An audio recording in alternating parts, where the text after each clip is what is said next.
नमस्कार, स्वदेश न्यूज में आप सभी का स्वागत है। मैं हूं आपके साथ भागीरथ साहू। सुबह 10 बजे की 5 बड़ी खबरें आपको बताते हैं। पहली बड़ी खबर, ग्वालियर दौरे पर राष्ट्रपति द्रौपदी मुर्मू। राजशाही से लेकर लोकशाही के हर दौर में रियासत और सियासत का पावर सेंटर रहा सिंधिया राजवंश का जय विलास पैलेस एक बार फिर सुर्खियों में है।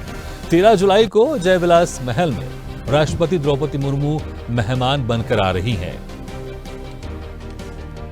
राष्ट्रपति मुर्मू पहली बार सिंधिया राजवंश के इस महल में 2.5 घंटे का वक्त बिताएंगी।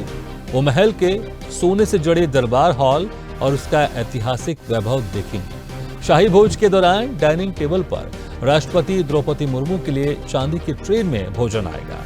400 कमरे वाले जय विलास पैलेस में राष्ट्रपति द्रौपदी मुर्मू महल के इतिहास से रूबरू होंगी। महल में केंद्रीय मंत्री ज्योतिरादित्य सिंधिया और उनकी पत्नी प्रदर्शनी राजेश सिंधिया राष्ट्रपति की अगवानी करेंगी।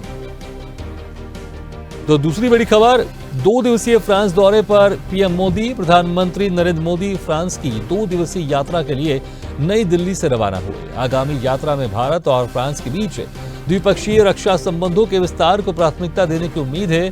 प्रधानमंत्री मोदी 14 जुलाई को फ्रांस के बेस्टिल दिवस समारोह में मुख्य अतिथि होंगे। अपने इस दौरे पर वो राष्ट्रपति एमुनुएल मैक्रोन और अन्य फ्रांसीसी से चर्चा करेंगे। वार्षिक बेस्टिल डे परेड में भारत की तीनों सेनाओं का 269 सदस्यीय दल भी भागीदार करेगा। इस अवसर पर फ्रांसीसी जेट विमानों के साथ भारतीय वायुसेना के 3 राफेल लड़ाकू विमान भी फ्लाई पास्ट में शामिल होंगे। तीसरी बड़ी खबर, चंद्रयान 3 को फिर लॉन्च करने जा रहा है इसरो। मिशन मून की सफलता के लिए इसरो के वैज्ञानिक तिरुपति मंदिर पहुंचे। चंद्रयान 3 के मॉडल के साथ की पूजा अर्चना। इसरो का मिशन मून शुक्रवार को लॉन्च होगा। इसरो के चंद्रयान 3 को आंध्र प्रदेश के श्रीहरिकोटा के सतीश धवन अंतरिक्ष केंद्र से लॉन्च किया जाएगा। वैज्ञानिक अपने साथ चंद्रयान 3 का एक छोटा मॉडल लाए थे।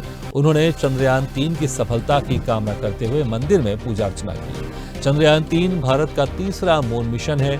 इससे पहले चंद्रयान 1 और चंद्रयान 2 को भेजा गया था। चंद्रयान 3 को इसरो के नए heavy lift launch vehicle GSLV LVM-3 से लॉन्च किया जाएगा।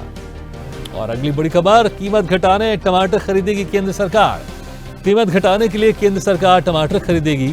केंद्र सरकार ने देश भर में टमाटर की बढ़ती कीमतों से राहत देने के लिए प्लान तैयार किया है। डिपार्टमेंट ऑफ कंज्यूमर अफेयर्स ने national agriculture cooperative marketing federation और नेशनल कोऑपरेटिव कंज्यूमर फेडरेशन से आंध्र प्रदेश, कर्नाटक और महाराष्ट्र से टमाटर खरीदने और उन क्षेत्रों में वितरित करने के लिए कहा है जहां टमाटर की कीमतें लगातार बढ़ रही हैं। देश में ज्यादातर जगहों पर टमाटर की कीमतें 100 रुपए के पार पहुंच गई है।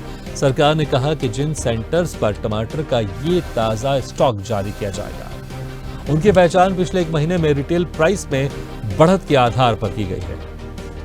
और अगली बड़ी खबर, बाढ़ बारिश से त्राहिमाम, हर तरफ मचा हाहाकार। उत्तर भारत के कई राज्यों में पिछले कई दिनों से हो रही बारिश की वजह से हिमाचल प्रदेश के कई इलाके जलमग्न हो गए। वहीं हरियाणा और पंजाब में भी नदियां उफान पर हैं। तो दूसरी ओर से उत्तराखंड के कई जिलों में भारी बारिश का अलर्ट जारी किया गया है। देश के कई राज्यों में आफत की बारिश से त्राहिमाम मचा हुआ है। दिल्ली, हिमाचल, पंजाब, हरियाणा, उत्तराखंड समेत देश के कई राज्यों में मूसलाधार बारिश की वजह से हाहाकार मचा हुआ है। उत्तराखंड और हिमाचल में रेड अलर्ट जारी किया गया है। इन राज्यों में भारी बारिश का खतरा अभी भी टला नहीं है। अगर आपको हमारा वीडियो पसंद आया तो लाइक, शेयर, कमेंट, सब्सक्राइब करें। बेल आइकन का बटन दबाएं। हमारी वेबसाइट स्वदेशलाइव.com पर जाना ना भूलें।